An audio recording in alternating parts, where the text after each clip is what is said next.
La vente consultative, qu'est-ce que c'est? Eh bien, d'abord, je vais commencer par ce que ce n'est pas. Ce n'est pas une vente de consultant. Ce n'est pas parce qu'il y a le terme de consultatif que c'est le terme de consultant. Parce que le danger de ce terme consultant pour un commercial, c'est de vouloir être un sachant et de vouloir le montrer. Et vous vous doutez tout de suite dans cette vidéo, et vous avez l'habitude de me suivre, vous savez très bien que le commercial qui parle trop et qui veut trop étaler sa science, c'est pas ce que je prône. La vente consultative, qu'est-ce que c'est? La vente consultative, c'est poser des questions. Mais pas bêtes questions, comment vous êtes organisé, qu'est-ce que vous faites, qui sont les concurrents. Non, ça c'est pas ça la vente consultative. Avec des pauvres questions comme de ce genre qui grattent juste la surface, vous n'arriverez à rien. Et c'est certainement pas en un quart d'heure que ça va se passer. La vente consultative, c'est transformer le rendez-vous. C'est pas ça. La vente consultative, c'est poser au minimum 50 questions. Ou, si vous n'en avez pas autant, ce qui sera déjà un problème, de poser les bonnes. Et là, je vous soumets deux pistes intéressantes. La première, c'est de poser des questions sur une temporalité différente. Je m'explique. Des questions qui sont sur le passé du client. Exemple. Qu'est-ce qui vous a conduit à faire ce choix il y a quelques années? Si c'était à refaire, que referiez-vous? Ce problème dont vous me parlez, ça fait combien de temps dont vous souffrez avec ce problème? Ouais. Donc on est sur le passé. Le futur, ce serait qu'est-ce que vous voulez arriver à faire? Pourquoi est-ce que c'est important d'y arriver?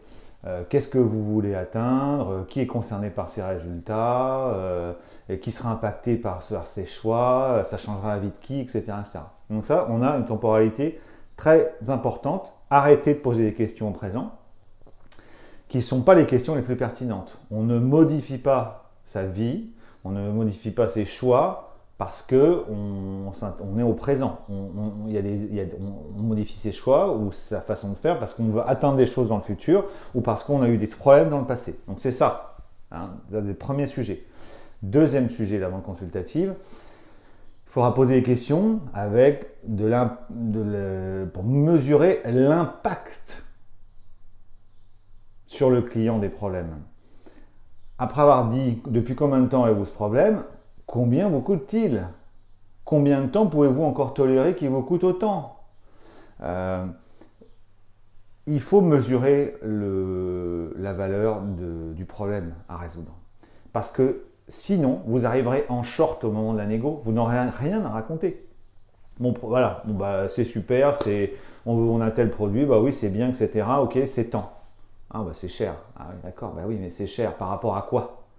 Si vous n'avez pas réussi à mesurer de combien était le problème du client, vous ne réussirez pas à vendre la valeur. Et c'est ça l'enjeu de la vente consultative, vendre la valeur, qualifier les deals et savoir et accélérer le cycle de vente. Hein. Ça sert à ça. Donc la vente consultative, un terme finalement assez peu connu et qui repose sur une compétence fondamentale et vous vous doutez laquelle, savoir poser de bonnes questions. Allez, tiens, une cadeau comme ça pour vous, pour votre prochain rendez-vous. Au lieu de commencer par des bêtes questions qui ne servent à rien, commencez par celle-là. Monsieur Prospect, qu'est-ce qui vous a convaincu de passer une heure avec moi? Commencez par ça. Arrêtez vos présentations à la gomme. Tout le monde s'en fout, ok? Entamez la conversation. C'est ça le monde d'après.